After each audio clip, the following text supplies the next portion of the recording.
Guys, welcome to my channel. It's me Saptarshi Chakraborty. তোমাদের জন্য নিয়ে আসলাম নতুন একটি ভিডিও। তো আজকে আমরা একটা জায়গায় যাচ্ছি, দেখতে হলে আমাদের সাথেই থাকো। যেহেতু খুব সকালে বের হয়েছি তাই বাসে অনেকবার কফি খেয়েছি আর আমার হাজবেন্ড অনেকগুলো খাবার প্যাকেট করে নিয়ে নিয়েছিল, সেগুলো খেয়েছি। তো গাইজ, আমি ঢাকাতে চলে আসলাম, আমি আর আমার হাজবেন্ড। আর দেখো, বাসে আমার দুটো নখ ভেঙে গেছে, তাই আমার মনটা ভীষণ খারাপ। আমি জাস্ট নাও এসে ফ্রেশ হলাম অ্যান্ড ড্রেসটা চেঞ্জ করলাম। এখন লাঞ্চ করে নেব, আর লাঞ্চ করে আমরা আরেক জায়গার উদ্দেশ্যে সবাই মিলে রওনা হব। তো চলো দেখাই আজকে মা লাঞ্চে কি কি রান্না করেছে। তো দেখো মা আসলে কি রান্না করেছে। মা রান্না করেছে হচ্ছে বেগুন ভাজা। এই বেগুন ভাজাটা আমার খুবই পছন্দ। এখানে আছে হচ্ছে টমেটোর ডাল। এই টমেটোর ডালটা অসাধারণ হয়েছিল। আছে হচ্ছে হাঁসের মাংস ভুনা, একদম মানে কষা করে যেটা হয়। আর এখানে আছে মাছ, আলু, বেগুন, টমেটো দিয়ে আর শীতকালীন ধনেপাতা দিয়ে। এটা তো অসাধারণ হয়েছিল। এই যে আমি তোমাদেরকে একটুখানি দেখাচ্ছি না, আমার বাপে আমাকে জ্বালিয়ে ফেলছিল, মানে খেয়েই তো রেডি হতে হবে সেজন্য। তো খাওয়া দাওয়া করে একদম চট করে রেডি হয়ে আমরা নরসিংদীর উদ্দেশ্যে রওনা দিয়ে দিই। সারা বাস আমি ঘুমিয়েছি। ঢাকাতে আসার পথে সারা বাস হচ্ছে খেতে খেতে এসেছি, আর এই সময় নরসিংদী যাওয়ার সময় হচ্ছে একদম ঘুমিয়ে। তারপর দেখো এই যে আমরা চলে এসেছি, আমার হাজব্যান্ড মিষ্টি কিনে নিচ্ছিল বৌদিদের বাসায় নেওয়ার জন্য।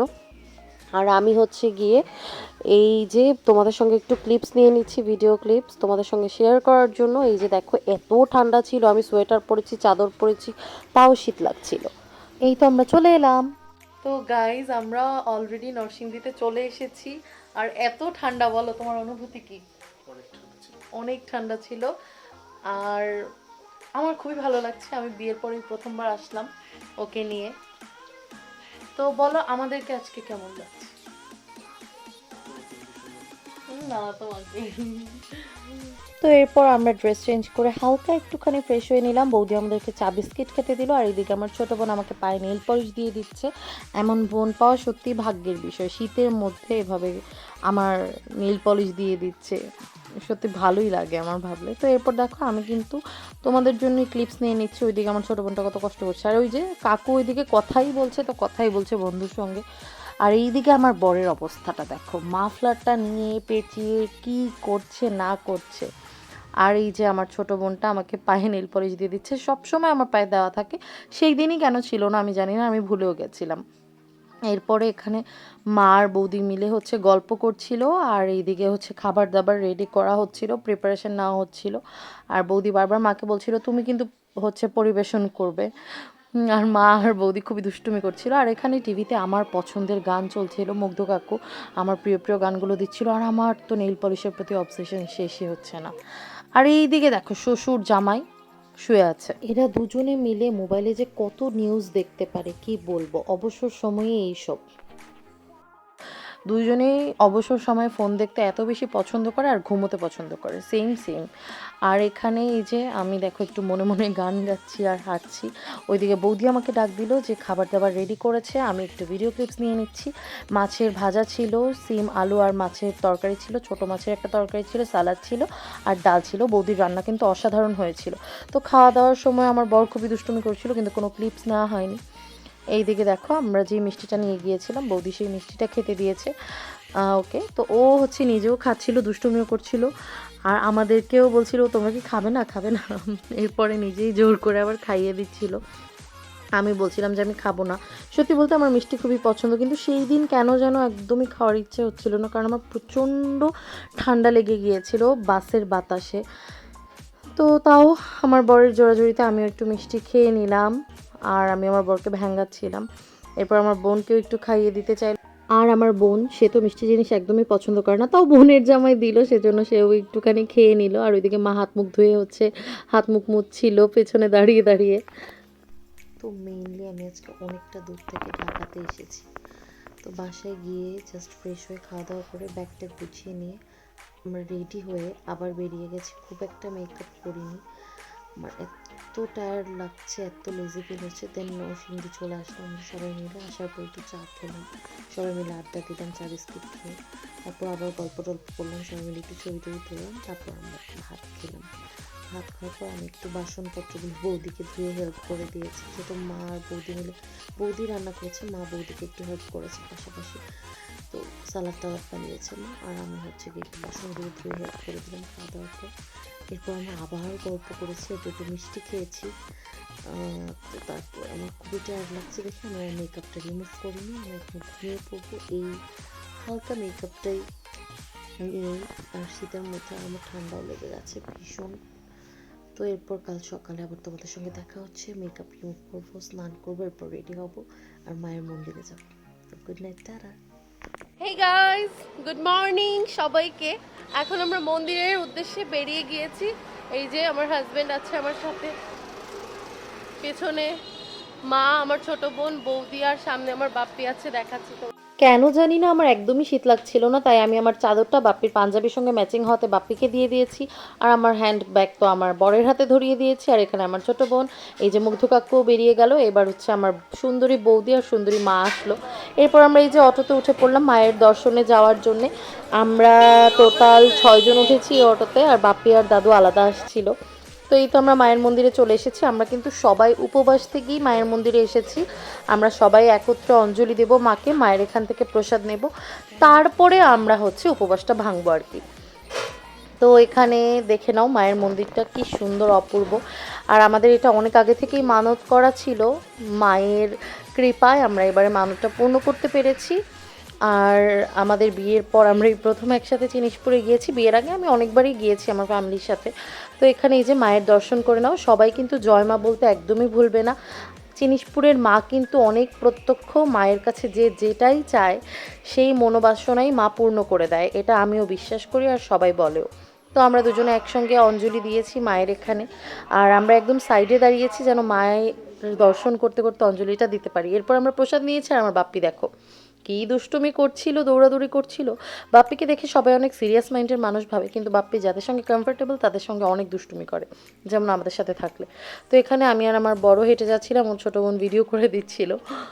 আর আমার শাড়ি ঠিক আছে কিনা, শাড়ি মাটিতে লাগছে কিনা, সব দিকে খেয়াল রাখার জন্য একজন মানুষ মা স্বয়ং আমাকে পাঠিয়ে দিয়েছেন। তো কেউ কিন্তু নজর দেবে না, তোমাদের যাদের জীবনসঙ্গী জীবনে হবে তোমাদের জন্যও প্রার্থনা রইল, তোমরাও যেন এমন কাউকেই পাও যে তোমাদেরকে খুব ভালো মতো বাচ্চাদের মতো আগলে রাখবে। আর যারা জীবনসঙ্গী পেয়েছো তোমাদের জন্যও প্রার্থনা রইল যেন তোমাদের জীবনসঙ্গীও তোমাদের মনের মতো করে তোমাদেরকে বুঝতে পারে। তো এরপর আমরা মায়ের মন্দিরের ওপরের যে উঁচু অংশটা একদম মন্দিরে ঢোকার আগে, সেখানে একটু বসে বসে গল্প করছিলাম। আর মুগ্ধ কাকু আর আমার বর মিলে ছবি তুলে দিচ্ছিল, ভিডিও করে দিচ্ছিল। এখানে আমি, মা, বৌদি আর আমার ছোট বোন আমরা একসঙ্গে অনেক আনন্দ করছিলাম। আমরা 4 জন একসঙ্গে থাকলে কিন্তু বয়সের তারতম্যটা একদমই ভুলে যায়, বান্ধবীর মতো হয়ে যায়। এবার আমার মা গান শোনাবে তোমাদের। তো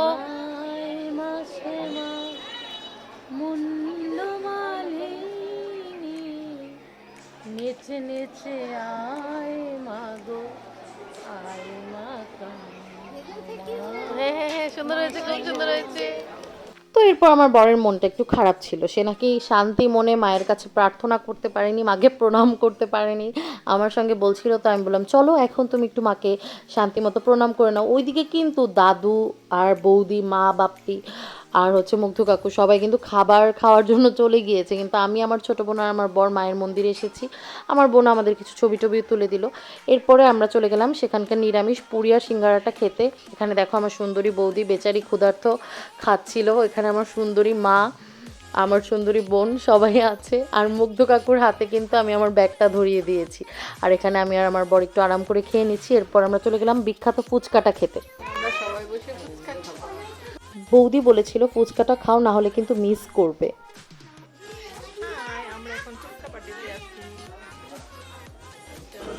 মা প্রায়ই ঘরে নিরামিষ ফুচকা বানায়, অনেক খেতে ভালোই হয়, কিন্তু বাইরেও যে এরকম নিরামিষ ফুচকা এতটা সুস্বাদু হবে যদি না খেতাম বুঝতেই পারতাম না। ফুচকাটা যখন আমি মুখে দিলাম, আর দেখো আমার কানে যে কাঠগোলাপ ফুলটা, এটা কিন্তু আমার বড় আমাকে পরিয়ে দিয়েছে মায়ের মন্দির থেকে নিয়ে। ফুচকাটা যে কি দারুণ ছিল, কি সুস্বাদু ছিল, এখন আমার মনে পড়ে, এখন আবার খেতে ইচ্ছে করছে। এখানে আমার ছোটো বোনও ফুচকাটা খেয়ে নিচ্ছে, আর আমরা সবাই মিলেই খেয়েছিলাম। তো আমরা জিনিসপুরের মায়ের মন্দির থেকে এখন বাসায় চলে যাচ্ছি বৌদিদের। আমরা এই যে একসাথে উঠেছি, আর পেছনে হচ্ছে গিয়ে দাদু আর বাপ্পি, তোমাদেরকে দেখা।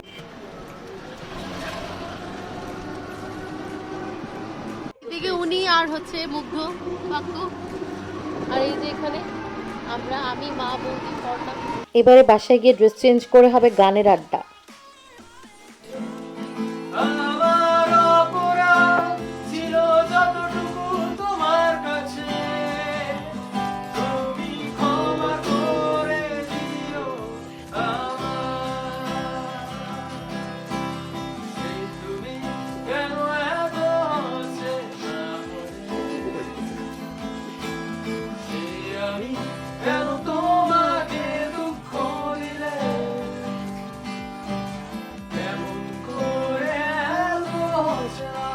pure cose erano unite così. No?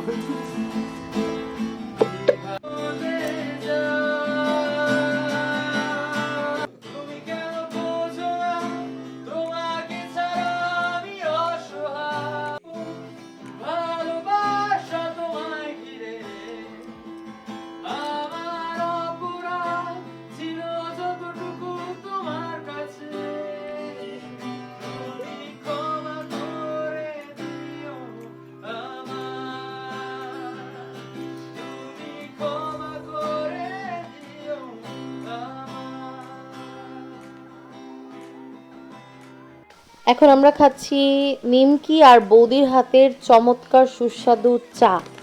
এই চায়ের আড্ডা আর গান একদম জমে ক্ষীর। বিশ্বাস করো মনে হচ্ছিল একদম লাইভ কনসার্ট দেখছি ফ্যামিলির মানুষজনদেরকে নিয়ে, সত্যি ভালো লাগছিল।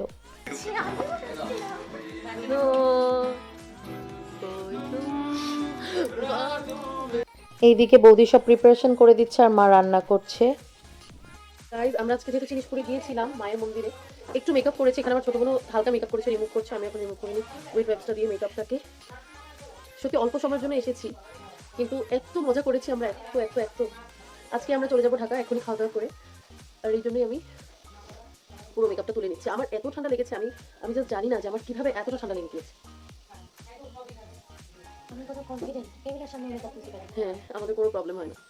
ক্যামেরার সামনে বলো, লোকজনের সামনে বলো, আমরা যখন তখন মেকআপ তুলে দিতে পারি, ঠিক আছে? ওয়েট ওয়াইপসটা দিয়েই মেকআপটা তুলি আমি। শীতকালে আমার কোনো কিচ্ছু ইউজ করতে ভালো লাগে না, বাট ফেস তো ওয়াশ করতেই হয়। বৌদি আর দাদু কিন্তু তখনও জানতো না যে আমরা চলে যাব। বৌদি আর দাদু কিন্তু অনেক জোরাজোরি করেছে, তখন চলে আসার সময় ভিডিও ক্লিপস নেওয়াই হয়নি। এরপর দেখো রান্নাবান্না দেখিয়ে দিচ্ছি তোমাদেরকে। ছিল ট্যাংরা মাছের একটা ধনেপাতা দিয়ে ঝোল, ছিল ইলিশ মাছ ভাজা, ছিল হাঁসের মাংস যেটা আমার বরের পছন্দ অনুযায়ী করা হয়েছিল, আর ছিল মজাদার ডাল, আর সাথে ছিল সালাদ। আর আজকে রান্নাগুলো খেতে দারুণ হয়েছিল। আমি যতটুকু জানি আজকে রান্নাবান্না মাই করেছে, বৌদি হয়তো ডালটা করেছে আর ভাতটা করেছে, আর বৌদি সব কিছু একদম রেডি করে দিয়েছে। তো এখন হচ্ছে আমরা খাওয়া দাওয়া করে নেব, আর খাওয়া দাওয়া করেই আমরা বেরিয়ে যাব। বিদায়ের মুহূর্তটা খুবই কষ্টের, তাই কোনো ক্লিপসই নেওয়া হয়নি। Thanks for watching.